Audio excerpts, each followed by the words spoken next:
So if I was any kind of wild animal, I would cross right up there on that path, at least within the area I can currently see.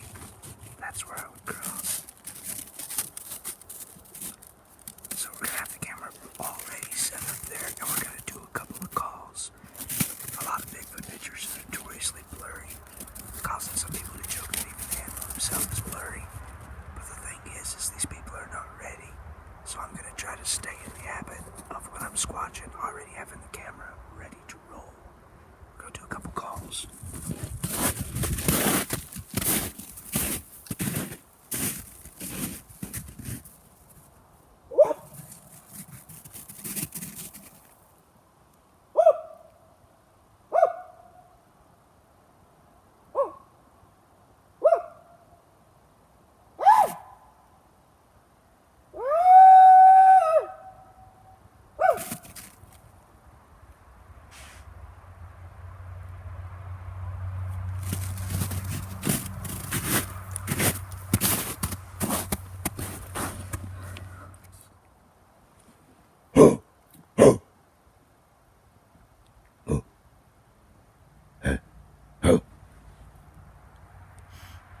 It's me just adding some grunts to it. I'm sure you knew that. So we're out here with the camera set up on this trail, and I've got a good line of sight over here at about my 5 o'clock, all the way to about my, way over behind me actually. And we're not too far off the road, but it's not a very busy road, and it's pretty deep in the woods. And these things have been seen by people in vehicles before too, so I don't think that's a deterrent. I believe they probably come near us a lot more than we think they do. And they watch us. I'm hearing some squirrels way out there. Anyway, I'll turn you back on if we get something.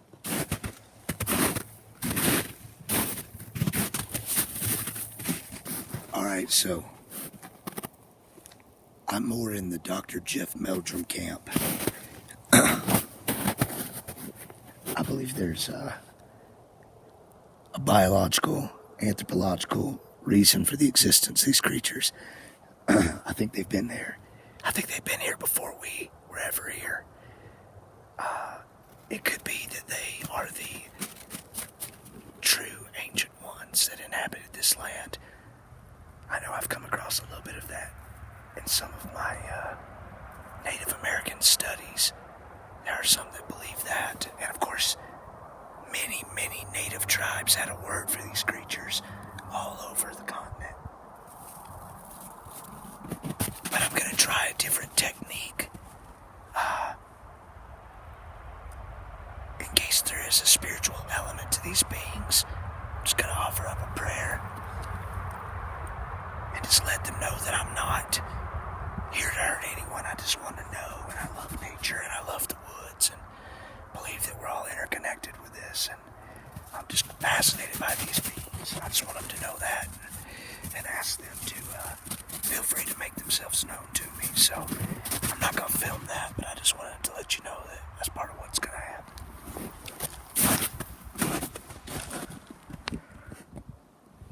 So an important element of squatching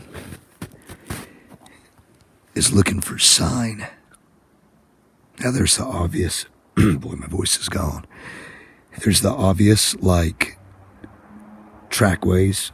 That's a great sign if you ever come across that one. I have once, outside of Ely, Nevada. That video's on the YouTube.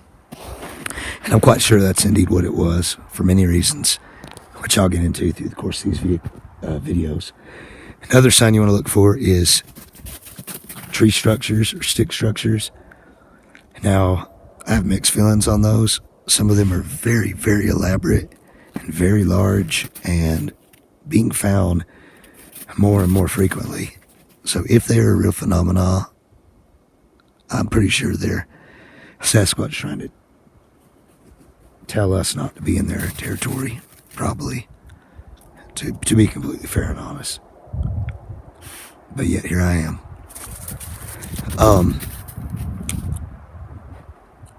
Anything unnatural, like a tree that's been bent over and tucked under another tree so it'll grow that way. I saw that in Georgia. Anyway, you want to look for sign. You probably want to be a lot quieter than I am. Tom Bennett, Southern Utah Bigfoot Association.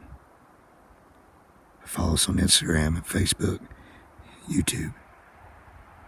Squatchin. Yeah, dude, and I was just telling you, like, call out to the forest, Bigfoot, come chill with me, dog. Anyways, oh, you already turned? Oh. Yeah, so we're out here squatching, and it's a beautiful, beautiful day. The weather's just, oh, what is that? Looks like there's a hawk, but it's all white. Must be a fledgling eagle or something. You probably can't see it. This camera's not so great. Oh, man. Crikey. No, that's beautiful. Oh. Dude, what is that? It's all white.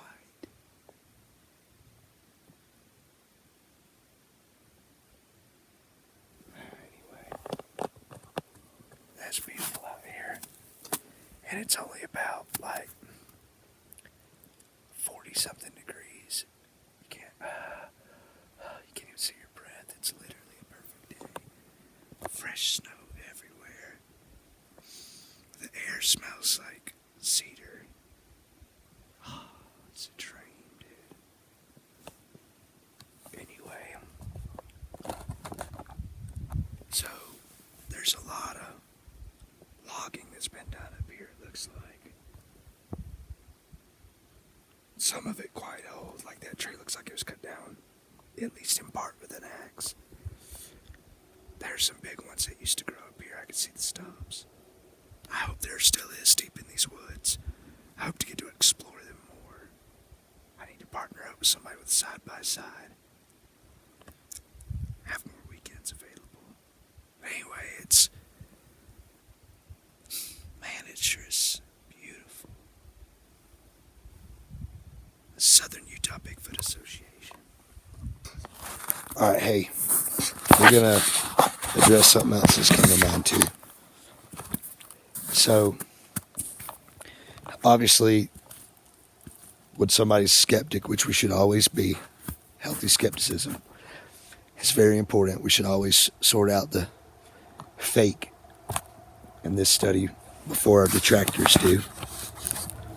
A lot of people say, oh, okay, you found a footprint or even a trackway of footprints. How do you know those aren't just a person? All right. One thing you want to look for is, are they close to a road? If they're super close to a road, the chances go up exponentially that it was likely a person. Doesn't mean it was. Were the tracks far apart? Obviously, Bigfoot, when they're full grown, everybody thinks, oh, Bigfoots are 8 foot tall. No, they go up to that. They grow, just like we do. They're mammals. They probably start off quite helpless, hanging on to mama's fur. But generally, the tracks are going to be more spread apart than ours. And obviously, Dr. Jeff Meldrum's already addressed the foot morphology in a big way. It's more of a flat foot with a mid-tarsal break, if you're lucky enough to pick up that detail. It seems like the toes are either pretty much straight in line and wide and kind of spread out, like feet that haven't been in shoes their whole lives. Or you might even have divergent toes a little bit nowadays. It's likely these things are inbreeding. Anyway, I wanted to do something that's going to suck really bad, but it's going to prove a good point. Oh, and also, if the tracks are far apart or they're slides, like did the foot mark slide forward? Because that shows it was a man jumping or a kid or somebody jumping, trying to make fake Bigfoot prints. So, sorry, I'm talking super fast. I just don't want to forget all that. One thing I'm going to do that's going to suck really bad. I hate the cold. I hate getting my hands and feet cold. My van's not far away. I'm not really worried about it, and this is dry snow. I'm going to pull my boot and sock off and step in the snow and show you what a human, big old size 9 human footprint looks like in the snow, so you'll know when you see one. And there'll probably only be 1 or 2 because it's cold. Okay, y'all, so I've removed my boot and my sock. And look, this here is up underneath the cedar tree. It's good, or fir, maybe. This ground is nice and kind of loamy, I think is the term. It's got like a lot of organic material in it. It's soft, that's my point. I'm putting all my weight on this foot right here. I have been for a while. I'll pick my foot up. Look, you got a little bit of my heel. That's about it. A little bit of that side, no toes. Now, I'm not a big dude, about 155, but I just want to show you, a man isn't going to leave a track in that, pretty much, period. So that's, if you see a track and it's deep, something big might have made it. Alright. Probably film my face, because I'm probably going to scream like a child.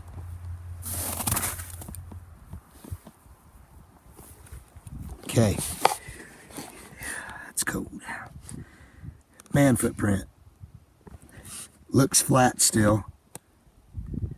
Although I have a pretty defined arch, because the snow kind of takes it up. Big toe's prominent and sticks out a little bit more than the others, which are all very close together, because I've wore shoes and much less cowboy boots for a long time. You can see a little bit of foot morphology there. So a big footprint's not going to come up in the middle like that. It's going to go down flat. Might be a mid-tarsal break. Toes would probably be more splayed, and it's going to be a lot deeper. That only went in about 1.5 inches.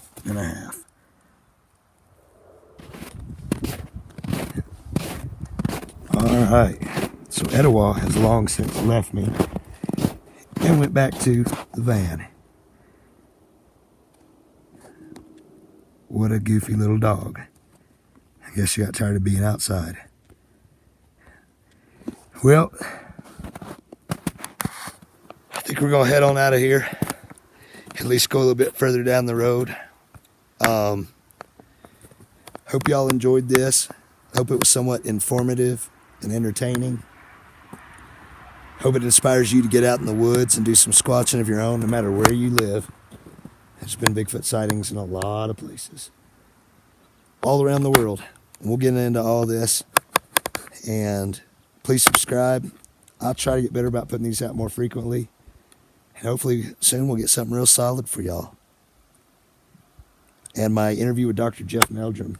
I believe it's the full video. I still got to look through my iPad a little bit more. 18-minute off the cuff, just nice lunch with Dr. Jeff Meldrum. He's a very brilliant man and just a good, kind soul. I've got a lot of respect for him. I've met him on 2 different occasions, and he's been nothing but just nurturing of my curiosity and kind. He treats people with respect. So respect to you, Dr. Jeff Meldrum. Thank you for your work.